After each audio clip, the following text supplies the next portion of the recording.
For years, the name Jeffrey Epstein has been wrapped in mystery, rumors, and unanswered questions. Every time his story resurfaced, it brought new theories, some shocking, some unbelievable, and some deeply disturbing. Now, with the release of millions of pages of documents under the Epstein Files Transparency Act, the world is once again forced to look closely at what may have been hidden for decades. These files, handed over by the Department of Justice, don't just reopen an old case, they raise fresh doubts. Were powerful people protected? Were secrets buried on purpose? And most importantly, do these documents finally explain how a convicted sex trafficker was able to move so freely among the world's elite? What makes this release different is the scale. Emails, records, tips, and internal notes paint a much broader picture than ever before. While not every mention proves guilt, the connections revealed are enough to make anyone uncomfortable. As we move forward, one question hangs heavy in the air. Do these files bring truth, or simply expose how much remains unknown? One of the biggest expectations surrounding the Epstein files was simple but explosive: names. People believed the documents would finally expose powerful figures who had crossed paths with Epstein behind closed doors. While the files stop short of proving criminal guilt, they do reveal something else: embarrassing, uncomfortable, and deeply troubling connections.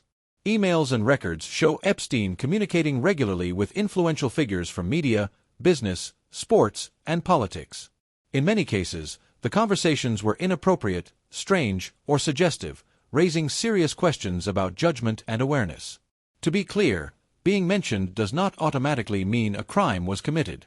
But these exchanges reveal how casually Epstein was treated by people who should have known better. Some individuals quickly issued statements, distancing themselves and expressing regret over ever associating with him. Others went silent. What became clear is this: Epstein was not operating in isolation. He was surrounded by people willing to ignore red flags, and the files exposed just how close he was to the centers of power. As more details from the files surfaced, a pattern began to emerge: exposure without conviction. Many of the emails and messages revealed behavior that was awkward, inappropriate, or morally questionable, but not enough on their own to support criminal charges. This gray area became one of the most frustrating aspects of the entire release. Several high-profile individuals were forced to respond publicly. Some admitted their messages were embarrassing and poorly judged, calling them jokes taken too far. Others insisted they never visited Epstein's properties, never traveled with him, and never witnessed anything illegal. In nearly every case, the defense was the same: association does not equal participation. Yet the damage was already done. Careers were shaken, reputations bruised, and trust eroded. Even without proof of crimes, the files exposed how Epstein maintained influence through secrecy and access. The story was no longer just about what he did, but about how many people were willing to look away, laugh it off, or stay silent when faced with behavior that should have raised alarms long ago. The Epstein files did more than embarrass. They revealed a web of influence spanning continents. From business moguls to political leaders, the documents hint at connections that few outsiders could imagine. Epstein's network was intricate, and the files showed just how comfortably he moved among the world's elite. Some emails detailed social invitations, lavish events, and introductions to high-profile individuals. Others hinted at morally questionable arrangements, with coded language and vague references leaving much to interpretation. While nothing in these records was concrete evidence of illegal acts by those mentioned, the documents illustrated how Epstein cultivated loyalty and trust. The files also included discussions of international figures, drawing attention to Epstein's unusual interest in Russia and his communications with influential leaders abroad. Observers now questioned: was Epstein merely opportunistic, or did he wield information to gain leverage? In the shadows of power, the lines between curiosity, manipulation, and corruption began to blur. Beyond emails and event invitations, the files hinted at something darker: the possibility that Epstein was gathering leverage. References to private meetings, unusual favors, and personal requests suggested he had access to information that could compromise others. While the evidence didn't prove blackmail, the implication alone was chilling. Some documents revealed attempts to coordinate encounters or introduce individuals under controlled circumstances.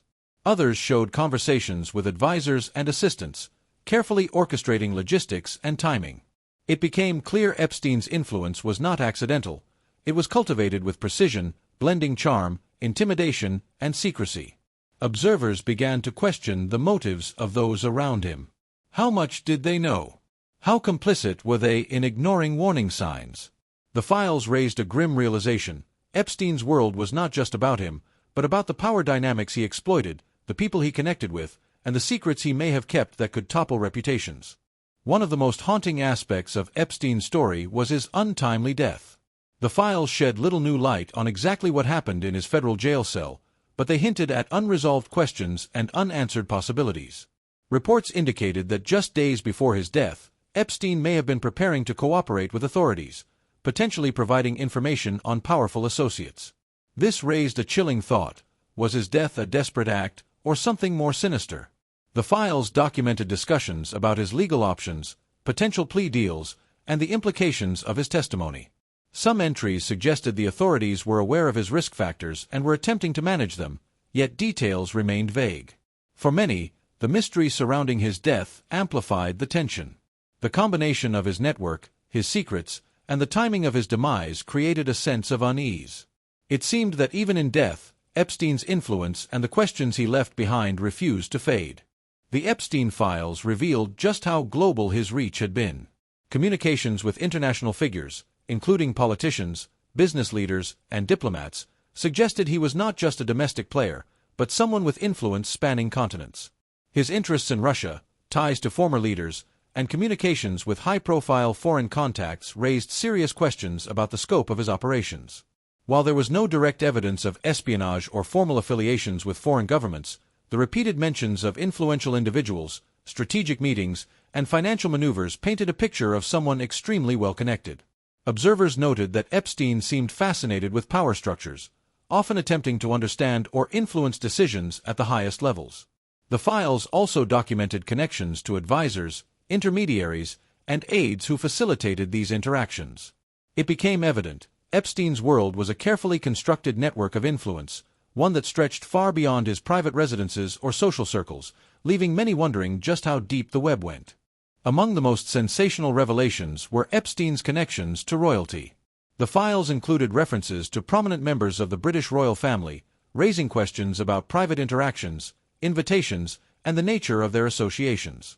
While nothing confirmed illegal activity, the details were enough to generate intense public scrutiny. One striking example involved communications suggesting private meetings at official residences, along with introductions to younger individuals under Epstein's supervision. The emails and notes indicated he was intent on maintaining discretion while expanding his social reach, often using charm, persuasion, or influence to gain access. The media and investigators immediately seized upon these mentions. For the public, it highlighted a world where secrecy, privilege, and potential manipulation intertwined.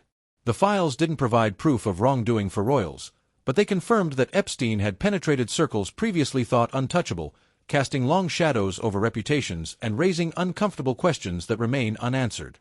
The release of the Epstein files also fueled online conspiracy theories, some shocking and some bizarre.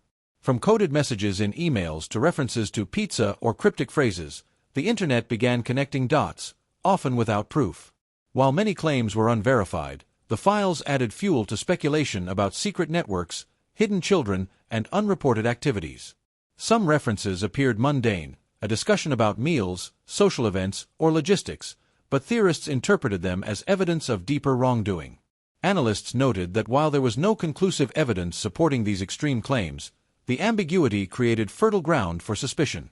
Despite the chaos online, investigators and journalists emphasized caution. The files were vast, confusing, and sometimes contradictory. Still, the release made it clear, Epstein's influence had sparked imagination, fear, and outrage. Even years after his death, the line between fact and speculation remained blurry, leaving the public grappling with what is real and what is conjecture. The Epstein files also revealed the staggering financial and business networks surrounding him.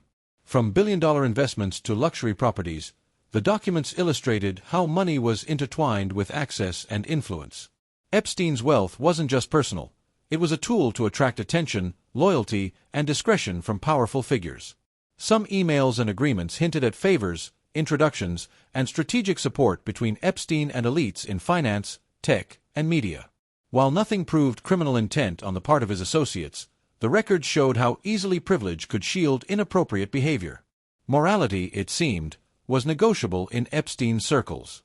The files suggested that some individuals knowingly ignored questionable actions, while others were unwittingly involved in exchanges they might have found distasteful. The combination of money, access, and secrecy painted a chilling portrait. In Epstein's world, influence often trumped ethics, leaving few safeguards against exploitation or abuse. Even with millions of pages released, many critical questions remain unanswered. Who knew the full extent of Epstein's activities? Were there individuals who actively facilitated his operations, and who remained silent? The files provide glimpses but rarely the complete picture. Investigators noted that while the documents offered clues, much of the evidence was circumstantial or second-hand. Tips from the public, emails, and internal communications raised suspicions but could not confirm criminal behavior for everyone mentioned. This ambiguity has left the public frustrated and the media scrambling for clarity. For many, the files reinforced a troubling reality. Power and secrecy can obscure truth. Even decades later, the exact boundaries of Epstein's influence remain elusive. The questions linger, from high-profile figures to ordinary individuals touched by his orbit. The world is left wondering whether justice can ever fully catch up. As the Epstein files continue to be analyzed, one thing is clear: the story is far from over. The documents exposed embarrassing connections, moral lapses, and a network of influence that spanned the globe, yet many answers remain just out of reach. Epstein's death may have closed his chapter, but the files revealed how his legacy lingers, in whispers, in unanswered questions, and in the reputations of those connected to him. For victims, the documents provided validation and context, but for the world at large, they raised more puzzles than solutions. The files serve as a warning about power, secrecy, and the consequences of turning a blind eye. They also highlight the fragility of accountability in a world where wealth and influence can shield wrongdoing. In the end, the Epstein saga reminds us that truth can be complex, justice can be slow, and secrets often outlive those who hold them.